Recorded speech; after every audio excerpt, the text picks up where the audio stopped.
The dragon Vorthrax had ruled the skies of Kareth Prime for 17,000 years. His scales, once brilliant crimson like fresh blood under sunlight, had faded over the centuries to the dull color of dried blood and ash. Every beat of his massive wings sent tremors through his ancient body. Each flap required more effort than the last as he climbed the obsidian cliffs one final time. The black stone reflected his weary form like a dark mirror, showing him what he had become, a shadow of former glory. The other dragons had fallen centuries ago. Some died in the great wars that had scorched entire continents. Others simply succumbed to time itself, their bodies finally giving out after millennia of existence. A few had been consumed by the creeping void, that mysterious darkness that ate stars and left nothing but cold emptiness behind. Vorthrax had watched them all go, one by one, until the skies grew silent. No more did the thunder of dragon wings echo across the mountains. No more did their ancient songs fill the air at dawn. He alone remained, the last of his kind, and now his time had finally come. The climb up the cliff face felt endless. His claws, once strong enough to carve through solid rock like butter, now struggled to find purchase on the stone. His breath came in ragged gasps, each one burning his throat. The twin suns of Kareth Prime beat down on his back, their heat no longer comforting but oppressive. He remembered when he could fly these cliffs in seconds, spiraling upward with joy and power. Now it took him hours, and every muscle screamed in protest. When he finally reached the ancient eyrie, Vorthrax felt a wave of relief wash over him. This cavern had been carved by his ancestors before the first humans had even discovered fire on their distant blue world. The walls were smooth, worn by countless generations of dragons who had made this their home. Deep grooves in the stone marked where young dragons had sharpened their claws. Scorch marks on the ceiling showed where they had practiced their fire breath. This place held memories of a time when dragons were many, when their civilization had spanned the entire planet. He crawled inside, his tail dragging behind him, leaving a trail in the dust that had accumulated over the years. The cavern was exactly as he remembered it, cold, dark, and peaceful. This was where dragons came to die. It was tradition, passed down through countless generations. A dragon died alone, with dignity, watching the sun set one final time. No mourners, no witnesses, just a quiet acceptance of the inevitable end. Vorthrax curled his massive form against the cold stone floor. The chill felt good against his fevered scales. He could feel his two hearts slowing their rhythm, beating less urgently now. His breathing became shallow. His vision began to blur at the edges. He positioned himself so he could see out of the cave mouth, where the twin suns were beginning their descent toward the horizon. The sky turned shades of orange and purple, colors he had seen thousands of times but never truly appreciated until now. This was how a dragon died, alone, proud, at peace with the universe. He had lived a good life, a long life. He had seen wonders that most beings could never imagine. He had flown through storms that would tear ships apart. He had dove into oceans and emerged with treasures. He had witnessed the rise and fall of civilizations. Now it was time to rest, to join his ancestors in whatever lay beyond. But as twilight descended and the first stars began to appear in the darkening sky, Vorthrax heard something that made his eyes snap open. It was impossible. This mountain was forbidden territory, marked as dangerous by the human colonists who had arrived on his world 4 decades ago. No one came here. Nothing lived this high up except him. Yet there was again footsteps, small ones, light and quick, moving to the cavern entrance. And then another sound, one he hadn't heard in millennia, one that seemed completely out of place in this moment of death. Humming, the simple, tuneless humming of a child's song, echoing off the ancient stone walls, coming closer with each passing second. 10-year-old Danny Foster had been told 1,000 times not to wander from a human colony settlement. His mother warned him every single morning before she left for work at the research station. His father reminded him every evening at dinner. Even his older sister lectured him about staying within the safety perimeter. But Danny had never been good at following rules, especially rules that seemed to exist just to keep life boring. The geological survey maps that his mother studied late at night had shown these mountains in incredible detail. Danny had memorized every contour line, every elevation marker, every notation his mother had scribbled in the margins. The mountains called to him like a siren song, and curiosity had always been his greatest weakness, stronger than any fear or caution that adults tried to instill in him. The other colonists called this mountain range the Forbidden Peaks. They spoke about it in hushed whispers, trading stories about strange lights seen in the distance and odd sounds that echoed down from the heights during storms. The colony administrators had placed warning beacons all along the foothills, bright red markers that blinked constantly, telling everyone to stay away. Unauthorized exploration was strictly prohibited. To Danny, that made the mountains absolutely irresistible. He had planned this expedition for weeks. Every morning, he pretended to go to the colony school, but instead, he stockpiled supplies in an old maintenance shed near the perimeter fence. A portable scanner he had borrowed from the equipment room, a water pack that could hold enough liquid for 2 days, energy bars he had been saving from his lunch rations, a small emergency beacon in case he got into real trouble, and most importantly, a determination to discover something wonderful, something that would make everyone see him as more than just a troublesome kid. The day finally made his move. The twin suns were shining bright and clear. The weather satellites showed no storms forecasted for at least 48 hours. His parents were both working double shifts at the terraforming facility. His sister was away at the Advanced Training Center on the other side of the colony. It was perfect timing. Getting past the perimeter fence was easier than he expected. The security system was designed to keep dangerous wildlife out, not to keep curious children in. Danny slipped through a maintenance access point he had discovered weeks ago, his heart pounding with excitement and just a little bit of fear. Once outside, he ran toward the mountains, not looking back, knowing that if he hesitated even for a moment, he might lose his nerve. The foothills were rough terrain, covered in sharp volcanic rock and thorny vegetation that scratched his legs through his pants. But Danny pushed forward, following the path he had memorized from his mother's maps. The higher he climbed, the thinner the air became, making his lungs work harder.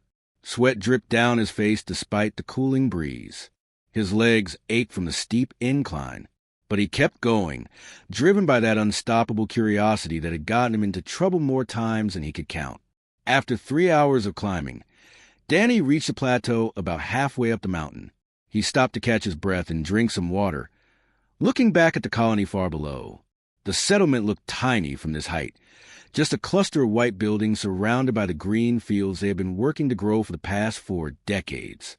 He could see the atmospheric processors in the distance, their towers reaching toward the sky, slowly making this alien world more like Earth. But what really caught Danny's attention was what lay ahead. The mountainside above him was different from what he had expected. Instead of rough, natural rock formations, he saw something that made his jaw drop. There, carved into the obsidian cliff face, was an entrance. Not a natural cave formed by wind and water over millions of years, but something deliberately made. The opening was perfectly smooth, almost polished, with curved edges that seemed too precise to be accidental. Danny approached slowly, his scanner in hand, recording everything. The device beeped softly, detecting unusual readings. According to the screen, the rock around the entrance had been subjected to extreme heat at some point, hot enough to melt stone and reshape it. But the heat patterns were old, very old, dating back thousands of years according to the geological analysis. He stood at the threshold, peering into the darkness. Cool air flowed out from inside, carrying a strange scent he couldn't identify, something ancient and alive at the same time. His common sense told him to turn back, to report this discovery to the colony authorities and let the adults handle it. But his curiosity was screaming louder than any voice of reason. Danny activated his scanner's light function and stepped inside. The tunnel led deep into the mountain, descending at a gentle angle. And then he noticed something that made him forget all about turning back. The walls were glowing. A faint bioluminescence pulsed through the stone itself, creating patterns that seemed almost like a language he couldn't read. The light was soft, blue-green, and it grew stronger the deeper he went. His footsteps echoed in the silence as he walked forward, one hand trailing along the glowing wall. The tunnel seemed to go on forever, leading him down into the heart of the mountain. Danny hummed quietly to himself, an old song his grandmother used to sing, using the sound to calm his racing heart. He had come looking for something wonderful, and he had the strange feeling he was about to find something far more incredible than he had ever imagined. Vorthrax had studied humans from afar since their colony ships first arrived on Careth Prime 40 years ago. He had watched from his mountain perch as their vessels descended through the atmosphere, trailing fire and smoke. He had observed as they built their first shelters, struggling against the harsh environment of this alien world. Over the decades, he had seen their settlement grow from a handful of temporary structures into a thriving colony with thousands of inhabitants. He knew they were clever with their machines. Their technology was primitive compared to what dragons had achieved at their peak, but impressive nonetheless for such a young species. They had built atmospheric processors that were slowly changing the planet's air composition. They had created vehicles that could traverse the roughest terrain. They had even developed weapons that could potentially harm him, though he doubted they knew a dragon existed on their new world. He knew they were dangerous with their weapons. Before coming to Careth Prime, they had fought terrible wars among themselves back on their home planet. Their history was filled with conflicts over resources, territory, and beliefs. Even here on this new world, he had witnessed disagreements that sometimes turned violent. They carried guns for protection against the local wildlife. They had military personnel stationed at their colony, ready to defend against any threat. He knew they were territorial with their settlements. They had marked boundaries around their colony with fences and warning systems. They posted guards at key locations. They established rules about where people could go and what areas were off-limits. The Forbidden Peaks, his home, had been declared dangerous territory, forbidden to all colonists. This had suited Vorthrax perfectly, as he had no desire for contact with these strange creatures from another star. What he didn't know, what he couldn't have possibly guessed, was the simple truth that would change everything. That a human child would see a dying alien predator and feel concern instead of fear. When Danny Foster emerged from the tunnel into the main chamber of the Eyrie, Vorthrax saw him immediately. The dragon's ancient eyes, though dimmed by illness, still functioned well enough to detect the small figure silhouetted against the glowing walls. His first instinct was to roar, to unleash the fury that had made lesser creatures flee in terror for 17,000 years. He drew in breath, preparing to send this intruder running back down the mountain. But his body betrayed him. Instead of the thunderous roar that should have shaken the very foundations of the mountain, only a weak cough emerged from his throat. The sound was pathetic, more wheeze than warning. His lungs burned with the effort, and he tasted something bitter in his mouth. The realization hit him hard. He couldn't even frighten away a single small human child. His pride stung worse than any physical pain. The boy froze at the entrance, his light casting strange shadows across the chamber. Vorthrax expected him to scream and run. That's what any sensible creature would do when confronted with a dragon, even a dying one. His body was still massive, still covered in scales and spikes, still possessing claws that could tear through metal. He was every nightmare that evolution had programmed into prey species. But the boy didn't run. He didn't scream. Instead, he tilted his head to one side in a gesture of curiosity that Vorthrax found utterly baffling. The child took a step forward, not back, and then he spoke, his young voice echoing in the chamber with words that made no sense to the ancient dragon. "Are you okay?" the boy asked, his tone filled with genuine concern. "You look really sick." In his weakened state, Vorthrax's telepathic barriers had crumbled like ancient walls finally giving way to time. These mental shields had always protected his thoughts from others, keeping his mind private and secure. But now, sick and dying, he couldn't maintain them. When the boy spoke, when he stepped closer with that worried expression, their minds touched accidentally. What Vorthrax found in that brief mental contact stunned him more than any weapon could have. There was no malice in this child's thoughts. No calculation about how to escape or attack. No fear-driven plans for survival. Instead, there was only genuine worry for his well-being. The boy saw a creature in pain and wanted to help. It was that simple, that pure, that incomprehensible to the dragon. The child approached slowly, his small hands raised in a gesture that Vorthrax somehow understood meant peace. The boy moved carefully, the way someone might approach an injured animal they wanted to comfort rather than harm. He reached into his pack and pulled out a container of water, holding it up so the dragon could see. "You need water?" the boy asked, his voice gentle and patient. "My mom always says that everything needs water when it's sick. Even the weird plants we're trying to grow in the greenhouses. Water helps everything." Vorthrax's mind reeled. This made no sense according to everything he understood about survival, about predator and prey relationships, about how different species interacted. This was a member of an alien species, barely large enough to fit between his claws, offering aid to someone that could have eaten him in a single bite if he had the strength.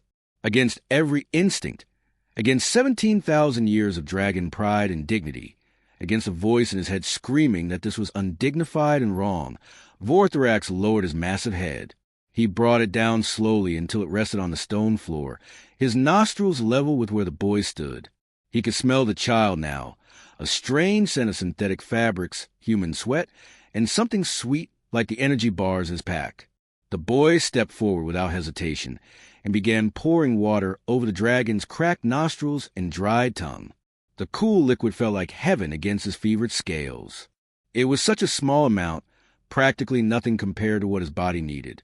But it was enough to ease the burning in his throat, enough to bring a moment of relief to his suffering, enough to kindle something the dragon thought had died with the last of his kind, a tiny spark of hope.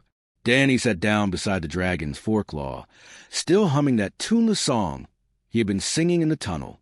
The sound was oddly comforting, filling the ancient chamber with something it hadn't heard in centuries: life, innocence, and kindness without expectation of reward. "My name's Danny," the boy said cheerfully, patting the dragon's claw like it was a friendly dog rather than an alien predator. "What's yours?"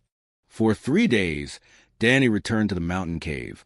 Each morning, he told his parents he was going to study at his friend's house. Each afternoon, he made the long climb up the obsidian cliffs, his backpack loaded with whatever supplies he could gather, without raising suspicion. The journey became easier each time as he learned the best path through the rocks, but it still took him nearly 3 hours to reach the ancient eyrie, where Vorthrax waited. Each time Danny arrived, he brought what he could carry. Water was the most important thing. He filled every container he owned, sometimes taking bottles from the colony's public dispensers when no one was looking. He brought ration bars, too, those compressed nutrition blocks that tasted like cardboard but contained everything a human body needed. Vorthrax couldn't eat them, of course, but Danny didn't know that at first. He felt embarrassed when the dragon politely explained through mental images that their biology was too different. Still, the gesture touched the ancient creature in ways the boy couldn't fully understand. But more than physical supplies, Danny brought something far more valuable: companionship. He brought strange human stories about dragons that made the ancient creature rumble with what might have been laughter. Tales from old Earth books about dragons who hoarded gold, breathed fire on villages, and fought knights in shining armor. Vorthrax found these stories hilarious. The idea that dragons would care about shiny metal or waste their time burning down small settlements seemed absurd to him. He shared his amusement through their mental connection, and Danny laughed along, pleased that he could bring joy to this magnificent being. The boy talked endlessly, his words flowing like a river that couldn't be stopped. He talked about his life in the colony, how boring it could be sometimes with nothing but the same buildings, the same people, the same routine every single day. He talked about his parents' work at the research facility, how his mother studied soil samples trying to figure out which Earth crops would grow in alien dirt, and how his father maintained the atmospheric processors that kept everyone breathing. He talked about his older sister who was training to be a pilot and treated him like he was still a baby even though he was 10 years old now. Danny also shared the colony's struggles to terraform the planet. He explained how hard it was to change an entire world, how every small victory took years of effort. The air was getting better, slowly becoming breathable without masks, but it would take generations before humans could walk outside freely. The temperature was still too cold at night, dropping to levels that could freeze exposed skin in minutes. The soil resisted all their efforts to make it fertile, stubbornly refusing to support most earth plants. Vorthrax listened to everything with an interest that surprised even himself. He had lived on this planet for 17,000 years, but had never thought about it the way these humans did. To him, Kareth Prime was simply home, unchanging and eternal. But to the humans, it was a puzzle to be solved, a challenge to be overcome. Their determination fascinated him. They were so fragile, so short-lived, yet they dreamed of transforming an entire world for generations they would never meet. Through their growing mental connection, Vorthrax began to share his own stories. He showed Danny memories of Kareth Prime when dragon civilization had spanned continents. The boy's eyes went wide as mental images flooded his consciousness.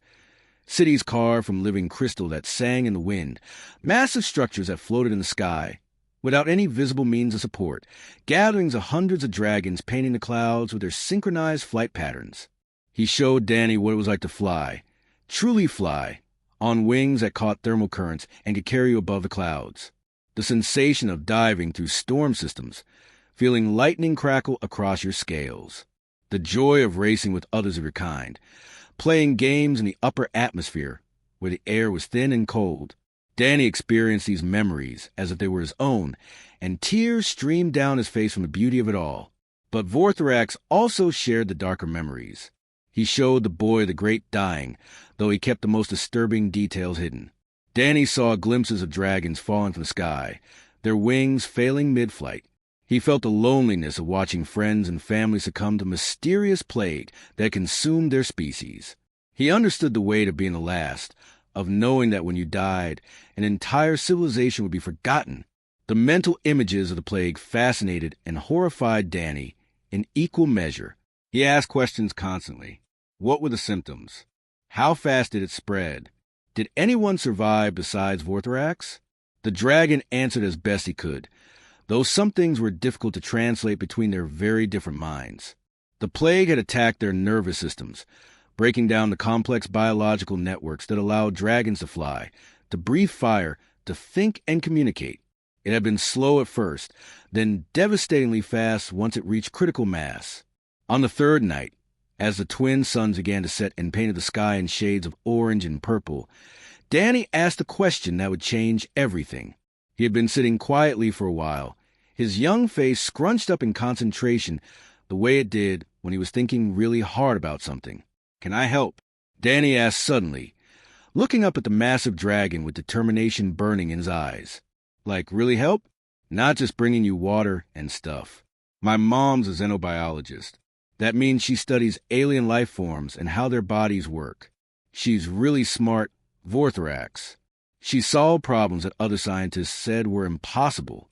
Maybe she could figure out what's wrong with you. Maybe she could help you get better." The dragon's ancient hearts quickened, beating faster than they had in months. The idea was impossible. Surely, his people had tried everything to cure the plague. The greatest minds of dragon civilization had worked for centuries to find a solution. They had failed. What could these short-lived humans possibly do that dragons couldn't? But then again, humans were different, weren't they? They had survived their own near extinctions, overcome diseases that should have wiped them out. They had conquered their own world, and then reached for the stars through sheer stubborn determination. Their medicine might be primitive, but it was designed to work with alien biochemistries, because they themselves were aliens on this world. Perhaps their very foreignness could provide a perspective that dragon science had missed. Vorthrax looked at the small boy sitting beside his foreclaw, this child who had shown him kindness for no reason other than it was the right thing to do. Maybe, just maybe, there was still hope, not just for him, but for his entire species. The dragon made his decision, and gently touched Danny's mind with a single thought. Yes. Dr. Rebecca Blake felt her legs go weak as Tommy pulled her through the twisted mountain paths. Her medical bag bounced against her hip with each hurried step. For weeks, she'd been frantic with worry. Her 12-year-old son kept vanishing into these dangerous peaks. The entire colony had been searching for him. Everyone thought he'd lost his mind, making up stories about dragons and magical caves. But now, standing at the mouth of this hidden cavern, Rebecca understood everything, and she wished she didn't. The cave opened before them like a cathedral carved by nature itself. Crystals jutted from every surface, glowing with soft blues and purples that seemed to pulse with their own heartbeat. The air felt thick, almost liquid. as if she were walking underwater. Strange symbols covered the walls, shifting and changing whenever she tried to focus on them. Then she saw him. Vorthrax lay in the center of the massive chamber, and Rebecca's medical training warred with her disbelief. He was enormous, easily the size of a small house. Scales that should have shimmered like polished metal hung dull and lifeless. His breathing came in ragged gasps that echoed through the cave. One wing lay twisted at an unnatural angle. Dark fluid seeped from wounds across his body, pooling on the crystal floor. Rebecca's hands trembled. She'd treated hundreds of patients. Colonists injured in accidents. Children with fever. Workers crushed by falling equipment. But this was beyond anything in her medical books. "Mom, please." Tommy's voice cracked with desperation. "You have to help him." The dragon's massive eye opened, fixing on Rebecca with an intelligence that made her breath catch. It wasn't the blank stare of an animal. This was the gaze of someone who understood exactly what was happening. Someone who was dying and knew it. Rebecca dropped to her knees beside the creature, her medical instincts taking over despite her shock. She pressed her hands against the scales, feeling for a pulse. The rhythm was there, but wrong. Too slow, too irregular. His body temperature fluctuated wildly under her touch. Hot as a furnace one moment, cold as ice the next. "Tell me what happened," she said, surprised by how steady her voice sounded. Tommy knelt beside her, translating as Vorthrax's thoughts filled his mind. The dragon had been injured during the crash that brought him to this world. Internal damage that had festered for months. Infection spreading through systems Rebecca didn't have names for. His own body was shutting down, piece by piece. Rebecca opened her medical bag with shaking hands. Bandages and antiseptics meant for humans. Painkillers calibrated for bodies that weighed at most a few hundred pounds. Diagnostic tools designed for creatures with 2 arms and 2 legs. Everything she brought felt laughably inadequate, but she was a doctor, and this patient was dying. She started with what she knew: cleaning wounds, checking for internal bleeding, monitoring vital signs as best she could. Tommy stayed by her side, his small hands helping where they could, relaying information between his mother and the dragon. Hours blurred together. Rebecca worked with a focus she'd never experienced before. She improvised constantly, adapting human medicine to alien biology. She used her scanner to map the creature's internal structure, finding organs that defied explanation. A heart with 7 chambers, lungs that seemed to process more than just oxygen, a nervous system that glowed under her equipment's light. The colony's communication device in her pocket buzzed repeatedly. People searching for her now, demanding to know where she'd gone. She ignored every message. Vorthrax's breathing grew more labored as the night wore on. Rebecca could see him weakening despite her efforts. She'd stopped 3 different hemorrhages, stabilized his temperature, and pumped him full of broad-spectrum antibiotics. But it wasn't enough. His biology was too different, too complex. "Mom!" Tommy's voice was small and frightened. Rebecca looked at her son, really looked at him, for the first time since entering the cave. His face was streaked with tears and dirt. His hands were steady as they held bandages in place. He'd been caring for this creature alone, a child trying to save a dying alien with nothing but determination and love. Pride and heartbreak crashed through her in equal measure. "I need help," Rebecca admitted, the words bitter on her tongue. "Real help. Equipment from the colony. Maybe some of the veterinary supplies. And..." She hesitated. "We need to tell people. The colony leaders. The scientists. They'll take him away," Tommy protested. "They'll hurt him." "Maybe," Rebecca agreed quietly. "Or maybe they'll save him."